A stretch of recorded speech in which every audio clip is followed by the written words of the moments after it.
Hello everyone, UPSC daily current affair के साथ GK GS दृष्टि में आपका स्वागत है। तो हम आज कवर कर रहे हैं यूपीएससी करंट अफेयर और ये पहला करंट अफेयर है आज का कि जैव विविधता और पर्यावरण। ये जैव विविधता और पर्यावरण से रिलेटेड टॉपिक जो है ये सामान्य अध्ययन पेपर 3 से रिलेटेड है। और सामान्य अध्ययन पेपर 3 का ये चैप्टर क्या है, सिलेबस का तो है पर्यावरण प्रदूषण और गिरावट, पर्यावरण संरक्षण। तो ये कैसे इंपॉर्टेंट देखिए, जलवायु क्या है करंट अफेयर, जलवायु इंजीनियरिंग के नैतिक, सामाजिक और सांस्कृतिक जोखिम। करंट अफेयर यही है, ये कैसे रिलेटेड है सिलेबस से हमने ये देख लिए। और ये जैव विविधता और पर्यावरण जो एक यूपीएससी का बुक है, सिलेबस का एक पार्ट है, तो उससे रिलेटेड है और ये पेपर 3 से रिलेटेड है। तो ये हमने देख लिए। नेक्स्ट देखते हैं हम प्रीलिम्स के लिए कैसे इंपॉर्टेंट है ये। तो प्रीलिम्स के लिए इंपॉर्टेंट है जलवायु इंजीनियरिंग, जलवायु परिवर्तन, सूर्य के प्रकाश को प्रतिबिंबित करना, ग्रीन हाउस गैसें, कार्बन डाइऑक्साइड निष्कासन CDR और सौर विकिरण संशोधन SRM। तो इस तरह से ये सब टॉपिक जो है इससे रिलेटेड है और ये प्री के लिए काफ़ी इम्पोर्टेंट है। नेक्स्ट देखिए मेंस के लिए कैसे इम्पोर्टेंट है, न्यूट्रियन स्टार्स का संलयन और तेज रेडियो विस्फोट FRB का उत्सर्जन। इस तरह से ये मेंस के लिए भी क्या है वो इम्पोर्टेंट है, क्योंकि ये जलवायु पर ये सारी चीज़ें भी क्या करती है, इफेक्ट डालती है। और मेरा करंट अफेयर ही है कि ये करंट अफेयर रिलेटेड है किससे, तो जैव विविधता और पर्यावरण से जलवायु इंजीनियरिंग के नैतिक, सामाजिक और सांस्कृतिक जोखिम क्या क्या है, तो वो हम देखेंगे। कहाँ से लिया गया है, किस न्यूज़पेपर से इसको हम उठाए लिए गए हैं, तो ये लिया गया न्यूज़पेपर, स्रोत है इसका down to earth, newspaper down to earth से लिया गया है। नेक्स्ट देखिए ये चर्चा में क्यों रहा, तो हम देखेंगे चर्चा में ये क्यों रहा। तो सबसे पहले देखिए चर्चा में जलवायु इंजीनियरिंग की नैतिकता पर अपनी रिपोर्ट में संयुक्त राष्ट्र शैक्षिक, वैज्ञानिक और सांस्कृतिक संगठन United Nations Educational, Scientific and Cultural Organization UNESCO, इसका फुल फॉर्म होता है यूनेस्को, यानी कि United Nations Educational, Scientific and Cultural Organization ने महिलाओं, युवाओं और स्वदेशी लोगों के साथ साथ समाज के कमज़ोर, उपेक्षित और बहिष्कृत लोगों के महत्वपूर्ण निर्धारकों के रूप में जलवायु इंजीनियरिंग के विवादास्पद क्षेत्र के संबंध में नीतिगत निर्णय में शामिल करने के महत्व पर जोर दिया है। आगे है जलवायु इंजीनियरिंग क्या है वो हम देखेंगे। तो जलवायु इंजीनियरिंग क्या है, जलवायु इंजीनियरिंग से आशय जलवायु परिवर्तन के प्रभावों को कम करने के लिए पृथ्वी की जलवायु में जानबूझकर किए गए बदलावों से है। नेक्स्ट है इसमें विभिन्न तकनीकें शामिल हो सकती है, जिनमें सौर विकिरणों को परावर्तित करना तथा वायुमंडल में ग्रीन हाउस गैसों के उत्सर्जन को सीमित करना शामिल है। नेक्स्ट है जलवायु परिवर्तन के प्रभावों को कम करने संबंधी लक्ष्यों और वायुमंडलीय ग्रीन हाउस गैस सांद्रता में आवश्यक कटौती के बीच मौजूद अंतर को देखते हुए जलवायु इंजीनियरिंग तकनीकों के उपयोग को लेकर चर्चाएं चल रही है। नेक्स्ट है जलवायु इंजीनियरिंग को तकनीकों के 2 समूह में वर्गीकृत किया गया है।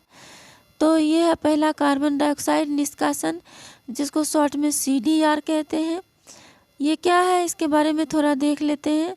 ये जो है कार्बन डाइऑक्साइड निष्कासन CDR, यह वायुमंडल से उत्सर्जित कार्बन डाइऑक्साइड को निष्कासित और संग्रहित करती है।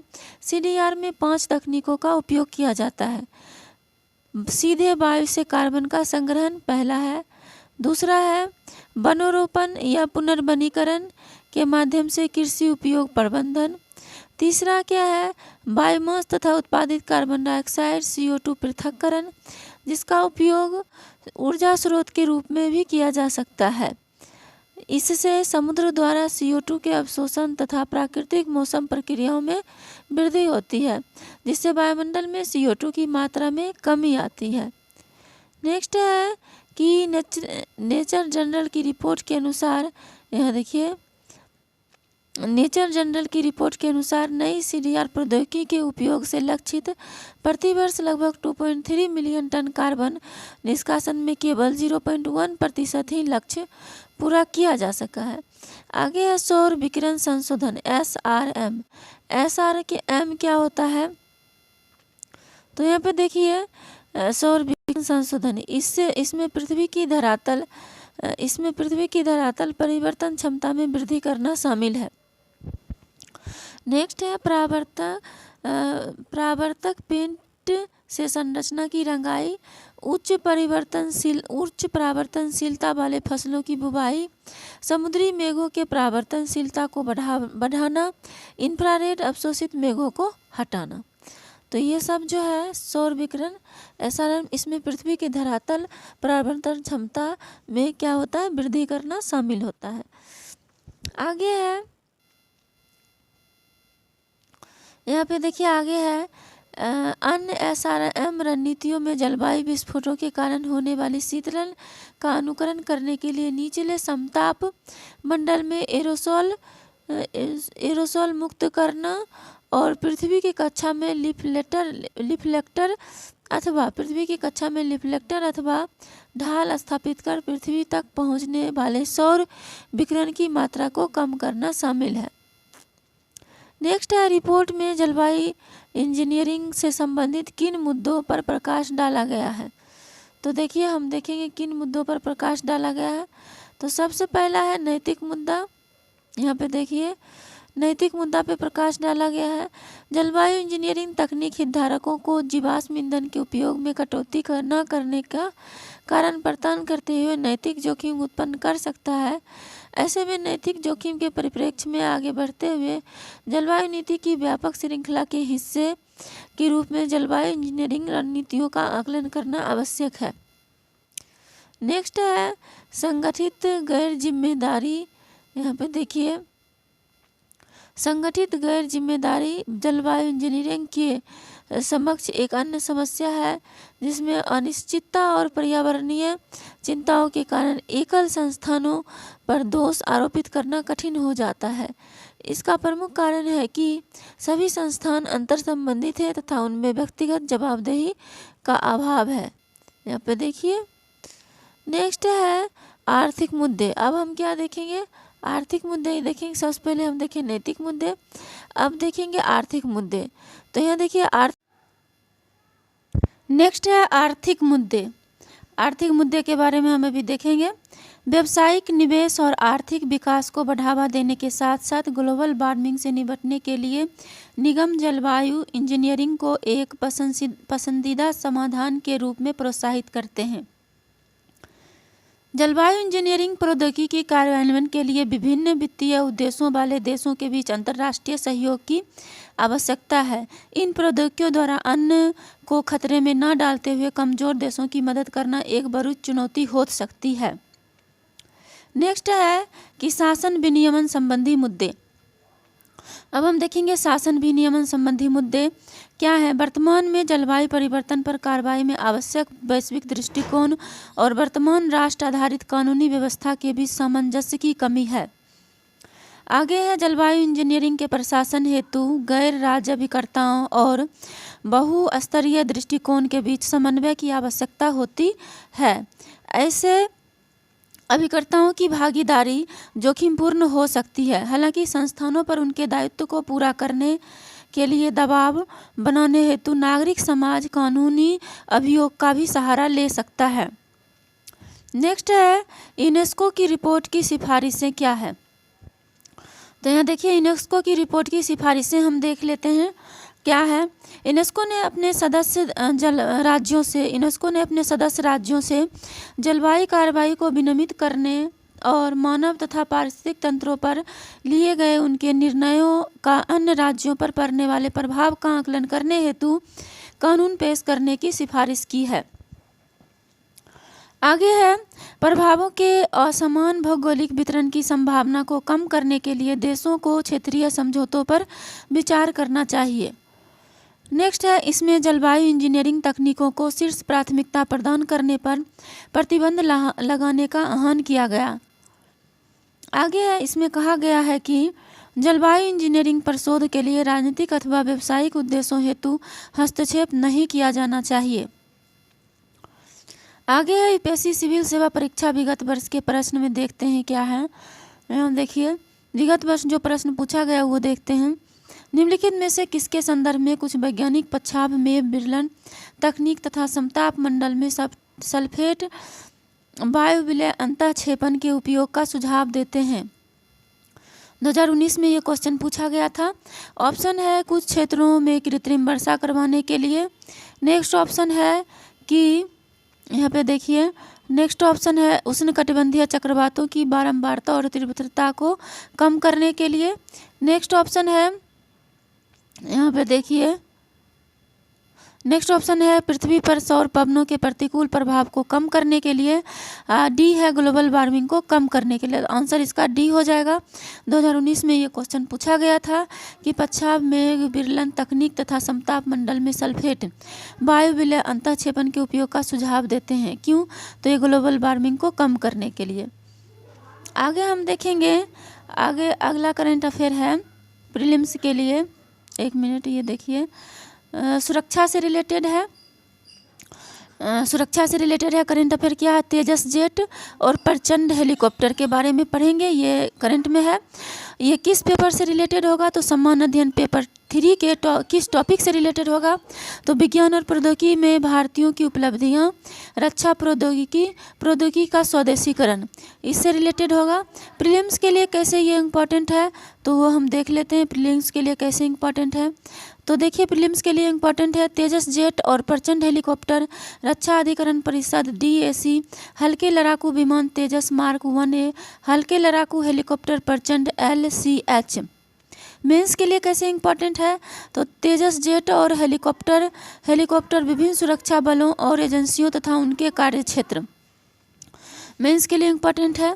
नेक्स्ट है, ये लिया कहाँ से गया है तो ये जो लिया गया है वो लिया गया है द हिंदू से। आगे देखिए, चर्चा में क्यों रहा तेजस जेट और प्रचंड हेलीकॉप्टर तो देख लेते हैं सबसे पहले चर्चा में क्यों रहा। हाल ही में रक्षा अधिनियम परिषद DAC ने 97 हल्के लड़ाकू विमान तेजस मार्क 1A, तेजस यानी इसका नाम दूसरा है, मार्क 1A भी कहते हैं इसको, तथा 156 हल्के लड़ाकू हेलीकॉप्टर प्रचंड LCH उसके बाद की खरीद के लिए 2.23 लाख करोड़ रुपये मंजूर किए गए हैं, जो अपने सशस्त्र बलों के परिचालन क्षमताओं को बढ़ाने के लिए भारत की प्रतिबद्धता को रेखांकित करती है। नेक्स्ट है कि इस खरीद का लक्ष्य अपने कुल राशि का 98%, इस खरीद का लक्ष्य अपने कुल राशि का 98% घरेलू उद्योग से प्राप्त करना है, जिससे भारतीय रक्षा उद्योग को आत्मनिर्भरता की दिशा में अधिक बढ़ावा मिलेगा।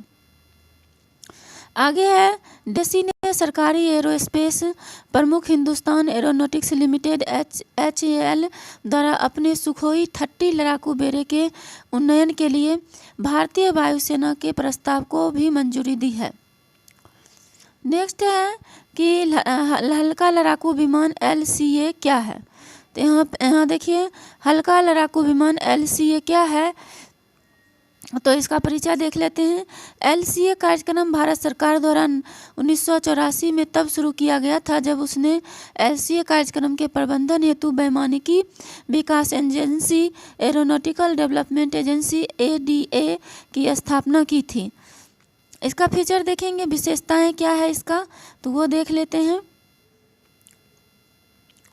तो इसकी विशेषताएं जो है ये देखिए, इसे वायु से सतह सटीक निर्देशित हथियारों को एक श्रृंखला ले जाने हेतु डिजाइन किया गया।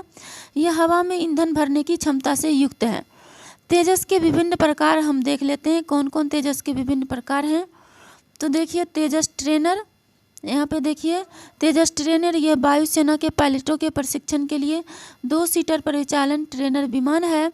LCA नेवी भारतीय नौसेना के लिए 2 और एकल सीट वाहक को ले जाने में सक्षम विमान है। LCA तेजस नेवी MK2 यह LCA नेवी वेरिएंट का दूसरा संस्करण है। LCA तेजस MK1A यह LCA तेजस MK1 का एक हाई थ्रस्ट इंजन के साथ अद्यतन रूप है। नेक्स्ट है लड़ाकू हेलीकॉप्टर क्या है। यहाँ पर देखिए लड़ाकू हेलीकॉप्टर क्या है, इसका परिचय देख लेते हैं। LCH विश्व का एकमात्र लड़ाकू हेलीकॉप्टर है जो 5000 मीटर की ऊंचाई पर हथियारों और ईंधन के काफ़ी भार के साथ उड़ान भरने एवं उतरने में सक्षम है।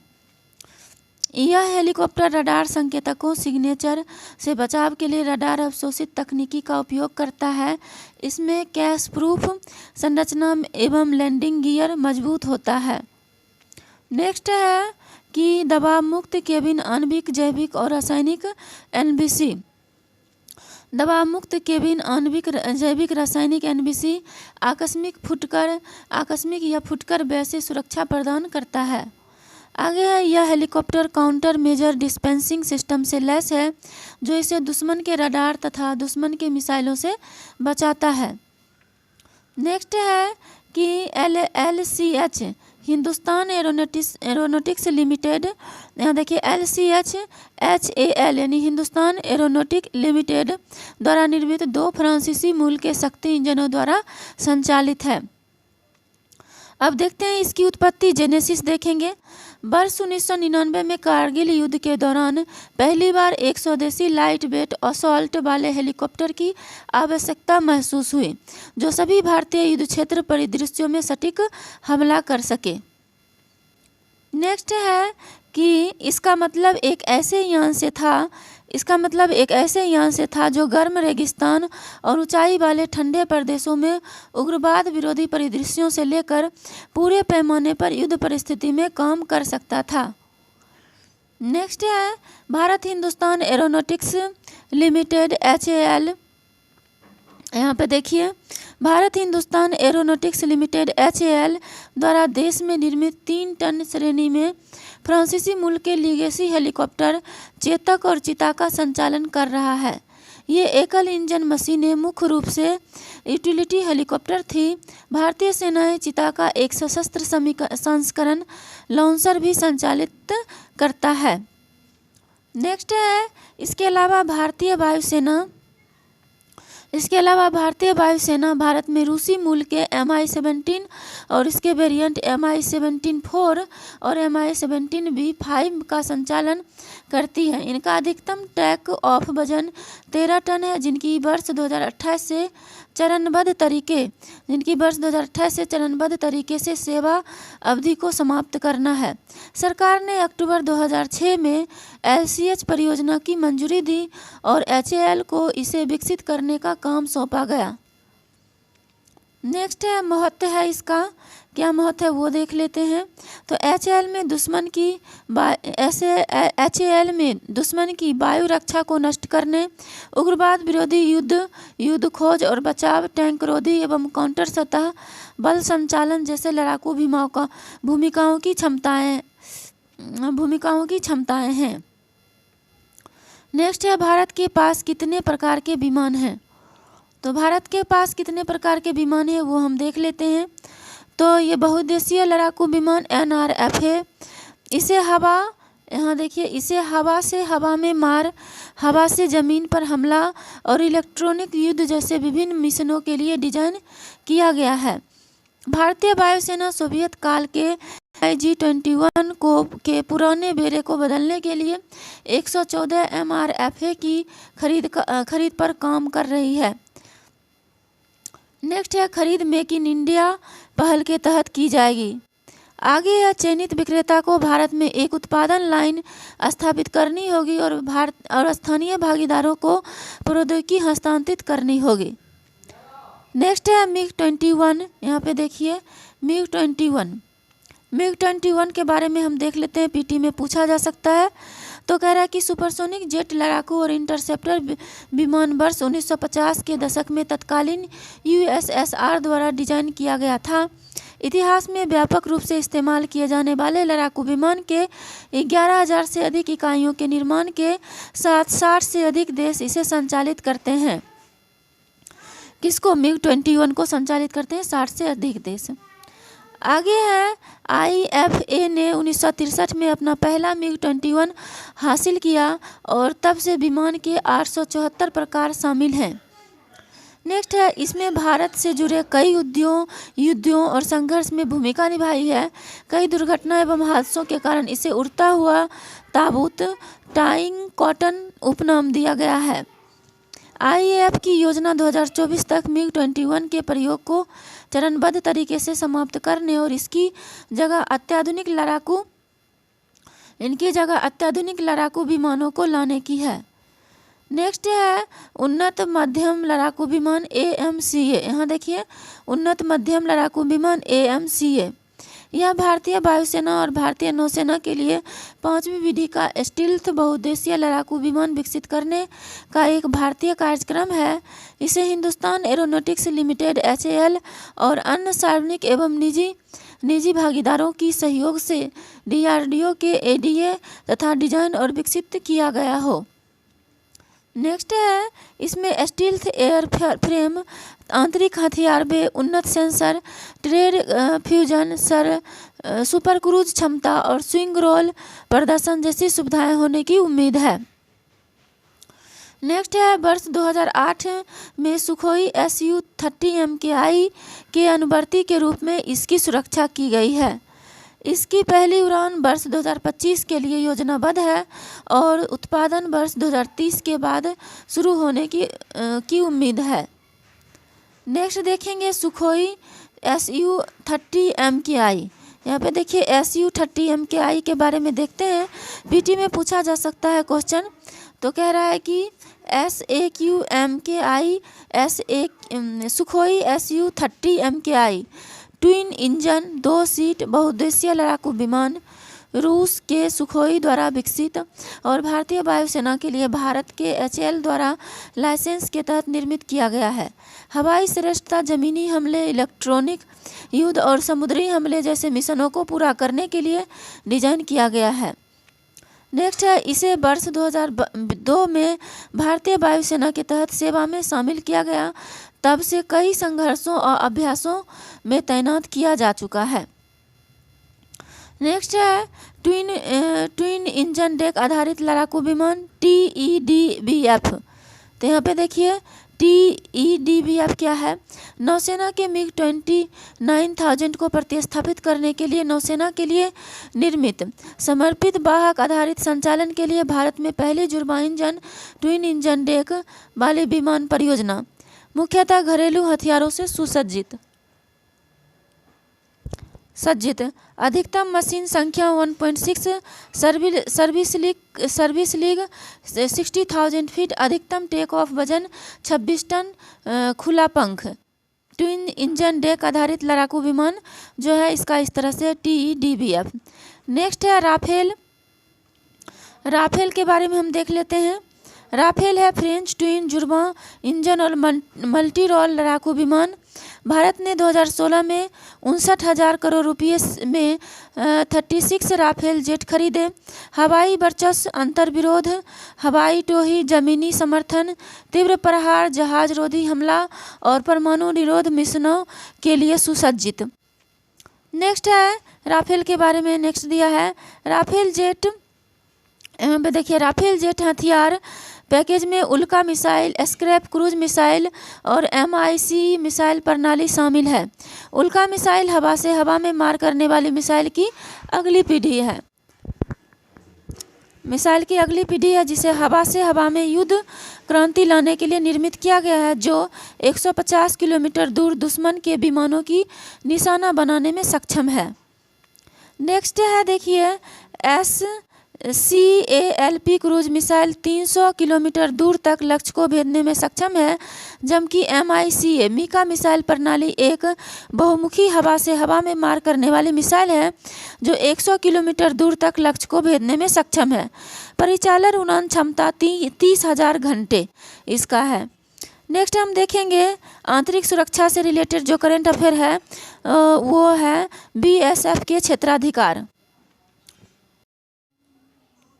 नेक्स्ट करंट अफेयर है आंतरिक सुरक्षा से रिलेटेड तो क्या है करंट अफेयर, बीएसएफ के क्षेत्राधिकार का विस्तार। और ये किस पेपर से रिलेटेड है, समान अध्ययन पेपर सेकेंड से और समान अध्ययन पेपर थर्ड से। क्या है टॉपिक, क्या है पेपर सेकेंड और थर्ड का, देखिए विभिन्न सुरक्षा बल और एजेंसियां तथा उनके अधिदेश, ये पेपर थर्ड का टॉपिक है। उसके बाद है सुरक्षा चुनौतियां और सीमा क्षेत्रों में उनका प्रबंधन, ये भी पेपर थर्ड का टॉपिक है। और ये संघवाद, ये यूपीएससी पेपर सेकेंड का टॉपिक है। तो अब देखते हैं प्रीलिम्स के लिए कैसे इम्पॉर्टेंट है। तो प्रीलिम्स के लिए भी ये इम्पॉर्टेंट है। यहाँ पे देखिए प्रीलिम्स के लिए सीमा सुरक्षा बल बीएसएफ के बारे में पूछा जा सकता है, भारत का मुख्य न्यायाधीश के बारे में पूछा जा सकता है, पासपोर्ट अधिनियम 1967, भारतीय दंड संहिता, आईपीसी, गृह मंत्रालय, सर्वोच्च न्यायालय, इन सब के बारे में पूछा जा सकता है। मेंस के लिए कैसे इंपॉर्टेंट है, तो सीमा सुरक्षा बल के अधिकार क्षेत्र के विस्तार का संघीय ढांचे और देश की आंतरिक सुरक्षा पर प्रभाव, मेंस के लिए इंपॉर्टेंट है। नेक्स्ट देखिए ये चर्चा में क्यों रहा, तो देख लेते हैं चर्चा में क्यों रहा। सबसे पहले देखिए ये स्रोत, मतलब ये न्यूज कहाँ से लिया गया है, इंडियन एक्सप्रेस न्यूज़पेपर से लिया गया है। चर्चा में क्यों रहा ये, हाल में सर्वोच्च न्यायालय ने स्पष्ट किया कि केंद्र की वर्ष 2021 की सूचना को जो पंजाब में सीमा सुरक्षा बल बीएसएफ के अधिकार क्षेत्र को 15 से 50 किलोमीटर तक बढ़ाती है, बीएसएफ को केवल संबद्ध सीमाओं की भीतर विशिष्ट अपराधों को रोकने हेतु परस्पर कार्य करने का अधिकार देती है तथा यह राज्य पुलिस के जांच अधिकार को कम नहीं करती है। नेक्स्ट है कि वर्ष 2021 में पंजाब सरकार ने बीएसएफ के अधिकार क्षेत्र का विस्तार करने वाले केंद्र के निर्णय को चुनौती देते हुए सर्वोच्च न्यायालय का रुख किया। आगे है बीएसएफ के क्षेत्राधिकार को विस्तारित करने के संबंध में केंद्र की अधिसूचना क्या है, यानी कि बीएसएफ की जो क्षेत्राधिकार में वृद्धि होगी तो ये केंद्र ने इसके लिए क्या कहा है, तो वो अधिसूचना हम देख लेते हैं। सबसे पहले परिचय देखते हैं। इस अधिसूचना ने बीएसएफ के अधिनियम 1968 के तहत 2014 के आदेश को प्रतिस्थापित किया है। इसमें मणिपुर, मिजोरम, त्रिपुरा, नागालैंड और मेघालय राज्य भी शामिल थे। आगे है कि इसमें असम, पश्चिम बंगाल तथा यहाँ देखिए इसमें असम, पश्चिम बंगाल तथा पंजाब समेत 2 नवनिर्मित केंद्र शासित प्रदेश जम्मू कश्मीर एवं लद्दाख का भी विशेष रूप से उल्लेख किया गया है। नेक्स्ट है जिन उल्लंघनों के मामले में सीमा सुरक्षा बल तलाशी और जब्ती की कार्रवाई कर सकता है उसमें नशीले पदार्थ की तस्करी, अन्य प्रतिबंधित वस्तुओं की तस्करी, विदेशियों का अवैध प्रवेश और किसी अन्य केंद्रीय अधिनियम के तहत दंडनीय अपराध आदि शामिल है।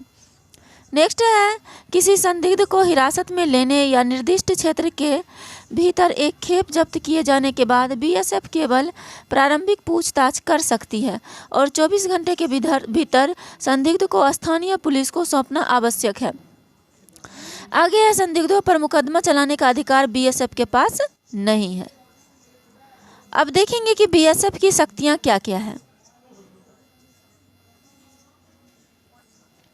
बीएसएफ की शक्तियां सभी सीमावर्ती राज्यों में जहां तक अपराधों पर विचार किया जाता है बीएसएफ के अधिकार क्षेत्र को बढ़ाने के लिए सीमा सुरक्षा बल अधिनियम 1968 के तहत शक्ति प्रदान की गई है। 1969 से अब तक गुजरात में 80 किलोमीटर और कुछ राज्यों में यह कम था जो एक समान 50 किलोमीटर हो गया। इसका मतलब केवल यह होगा कि दंड प्रक्रिया संहिता 1973, पासपोर्ट भारत में प्रवेश अधिनियम, पासपोर्ट अधिनियम 1920 और पासपोर्ट अधिनियम 1967 आदि के तहत कुछ अपराधों के संबंध में बीएसएफ के पास भी अधिकार क्षेत्र होगा। नेक्स्ट स्थानीय पुलिस का अधिकार क्षेत्र बना रहेगा और बीएसएफ को समवर्ती क्षेत्राधिकार भी प्रदान किया गया है। नेक्स्ट है क्षेत्राधिकार के विस्तार में शामिल विभिन्न मुद्दे क्या हैं। तो क्षेत्राधिकार के विस्तार में शामिल विभिन्न मुद्दे क्या है, बड़े मुद्दे देख लेते हैं। पहले देखते हैं बड़े मुद्दे क्या क्या है। सार्वजनिक व्यवस्था बनाम राज्य की सुरक्षा। सार्वजनिक व्यवस्था और सुरक्षा बनाए रखना पुलिस का कार्य है। सार्वजनिक सुरक्षा और शांति मुख्य रूप से राज्य सरकार की जिम्मेदारी है, क्रमशः राज्य सूची की प्रविष्टि 1 और प्रविष्टि 2 के तहत। आगे है हालांकि जब कोई गंभीर सार्वजनिक अव्यवस्था उत्पन्न होती है जिससे राज्य या देश की सुरक्षा या रक्षा को खतरा हो सकता है, संघ सूची की प्रविष्टि 1, तो स्थिति केंद्र सरकार के लिए भी चिंता का विषय बन जाती है। नेक्स्ट है संघवाद की कमजोर होती भावना। राज्य सरकार की सहमति प्राप्त किए बिना अधिसूचना राज्यों की शक्तियों पर अतिक्रमण के समान है। नेक्स्ट है पंजाब सरकार ने कहा कि अधिसूचना सुरक्षा या विकास की आड़ में केंद्र का अतिक्रमण है। नेक्स्ट है बीएसएफ की कार्यप्रणाली पर असर। अब देखिए बीएसएफ की कार्यप्रणाली पर असर भी होगा। भीतरी इलाकों में पुलिसिंग सीमा सुरक्षा बल की भूमिका नहीं है, बल्कि यह अंतर्राष्ट्रीय सीमा रक्षा करने के अपने प्राथमिक कर्तव्य के निर्वहन में बीएसएफ की क्षमता को कमजोर कर देगी। आगे है पंजाब से संबंधित मुद्दे भी देख लेते हैं। इसके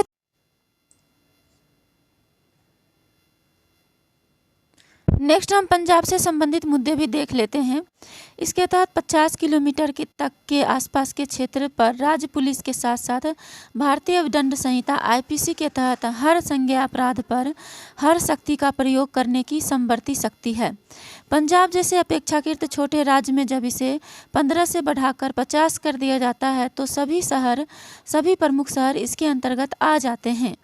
नेक्स्ट है जहां तक अन्य राज्यों गुजरात और राजस्थान की बात है तो गुजरात में काफ़ी बड़े हिस्सों में दलदली भूमि है, वहां इसे बढ़ाना उचित हो सकता है क्योंकि इसके अंतर्गत कोई भी प्रमुख शहरी केंद्र नहीं आता है, जैसे राजस्थान जहां रेगिस्तान है।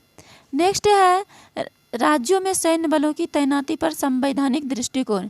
ये जो हम संवैधानिक दृष्टिकोण पढ़ेंगे ये पीटी के पॉइंट ऑफ व्यू से भी काफ़ी इम्पोर्टेंट है। अनुच्छेद 355 के तहत केंद्र किसी राज्य को बाहरी आक्रमण और आंतरिक अशांति से बचाने के लिए अपनी सेना तैनात कर सकता है तब भी जब संबंधित राज्य केंद्र की सहायता की मांग नहीं करता है और केंद्रीय बलों की सहायता प्राप्त करने का अनिच्छुक है। नेक्स्ट है संघ के सशस्त्र बलों की तैनाती के लिए किसी राज्य के विरोध के मामले में केंद्र के लिए सही रास्ता पहले संबंधित राज्य को अनुच्छेद 355 के तहत निर्देश जारी करना है। किस अनुच्छेद के तहत? अनुच्छेद 355 के तहत। नेक्स्ट है राज्य द्वारा केंद्र सरकार के निर्देश का पालन नहीं करने की स्थिति में केंद्र अनुच्छेद 356 यानी राष्ट्रपति शासन, किस अनुच्छेद में राष्ट्रपति शासन है? तो अनुच्छेद 356 में, यानी कि अनुच्छेद 356 के तहत आगे की कार्रवाई कर सकता है कौन? केंद्र। नेक्स्ट है कि बीएसएफ के बारे में देखेंगे कि आखिर बीएसएफ है क्या। तो हम देख लेते हैं बीएसएफ क्या है। बीएसएफ की स्थापना 1965 में भारत पाकिस्तान युद्ध के बाद की गई थी। बीएसएफ जो है यह गृह मंत्रालय मिनिस्ट्री ऑफ होम अफेयर के प्रशासनिक नियंत्रण के तहत भारत संघ के 5 केंद्रीय सशस्त्र पुलिस बलों में से एक है। और अन्य केंद्रीय सशस्त्र पुलिस बल जो हैं बीएसएफ के अलावा वो हैं असम राइफल्स, भारत तिब्बत सीमा पुलिस, केंद्रीय औद्योगिक सुरक्षा बल CISF, केंद्रीय रिजर्व पुलिस बल CRPF, राष्ट्रीय सुरक्षा गार्ड NSG और सशस्त्र सीमा बल SSB। तो हमने ये देख लिए कि जो बीएसएफ के अलावा और कौन कौन है। नेक्स्ट है 2.65 लाख पुलिस बल पाकिस्तान और बांग्लादेश सीमा पर तैनात है। इतना पुलिस बल पाकिस्तान और बांग्लादेश सीमा पर तैनात है।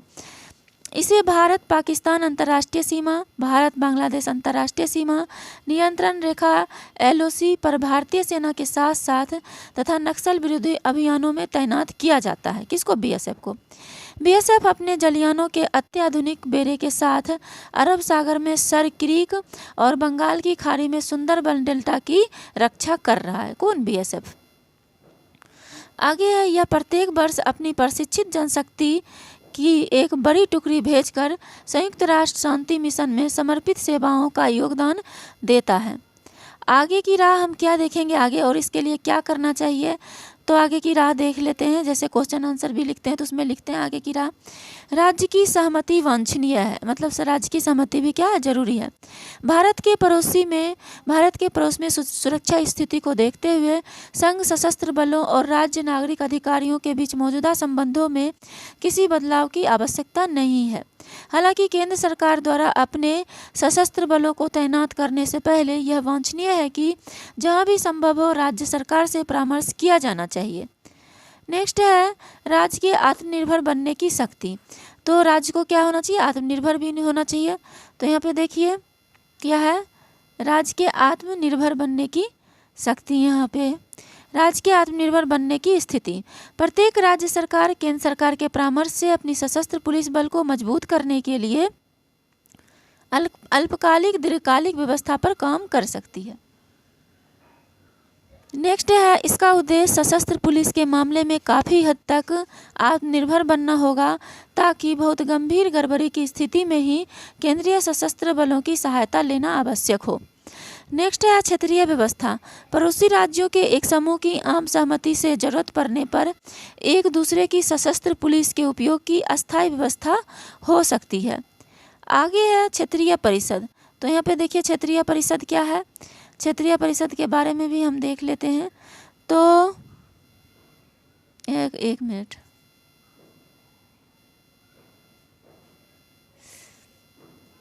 हाँ अब हम देखेंगे क्षेत्रीय परिषद के बारे में। तो कह रहा है कि क्षेत्रीय परिषद ऐसी व्यवस्था, एक मिनट,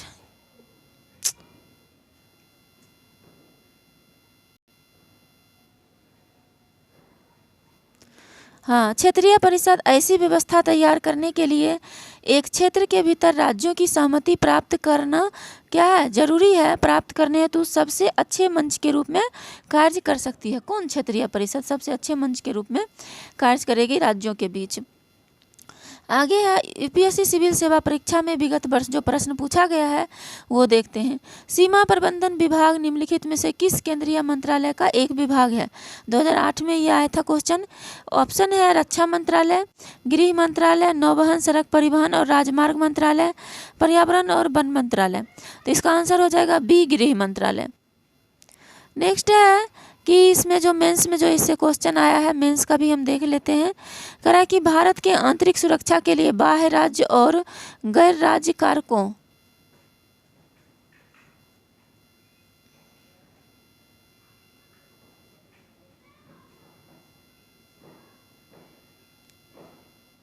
हाँ तो देखिए मेंस के लिए क्वेश्चन 2021 में आया है, भारत के आंतरिक सुरक्षा के लिए बाह्य राज्य और गैर राज्य कारकों द्वारा प्रस्तुत बहुआयामी चुनौती का विश्लेषण कीजिए। बहुआयामी चुनौती का विश्लेषण कीजिए। इन संकटों का मुकाबला करने के लिए आवश्यक उपायों पर भी क्या कीजिए, चर्चा कीजिए। मुख्य परीक्षा 2021 में ये क्वेश्चन पूछा गया था। तो इस तरह से आंतरिक सुरक्षा से रिलेटेड भी क्वेश्चन आता है। तो आज के लिए इतना ही, हमने करेंट अफेयर कवर कर लिए, daily UPSC current affair. Next current affair के साथ हम जल्दी मिलते हैं। वीडियो अच्छी लगी तो चैनल को लाइक, सब्सक्राइब एंड शेयर कर दीजिएगा। Thank you for watching.